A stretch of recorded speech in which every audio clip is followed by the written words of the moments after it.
ना मैं चुप हूँ ना गाता हूँ। सवेरा है मगर पूरब दिशा में, गिर रहे हैं बादल रुई से धुंध हल्के में। मील के पत्थर पड़े घायल, ठिठके पाँव ओंछल गाँव। जरता है ना गतिमयता, स्वयं को दूसरों की दृष्टि से, स्वयं को दूसरों की दृष्टि से मैं देख पाता हूँ। ना मैं चुप हूँ ना गाता हूँ। समय की सदर सांसों ने, समय की सदर सांसों ने चिनारों को जुलस डाला, मगर हिमपात को देती चुनौती एक दुर्म माला।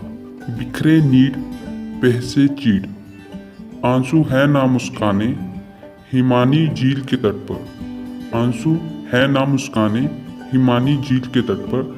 अकेले गुनगुनाता हूँ, ना मैं चुप हूँ ना गाता हूँ। धन्यवाद।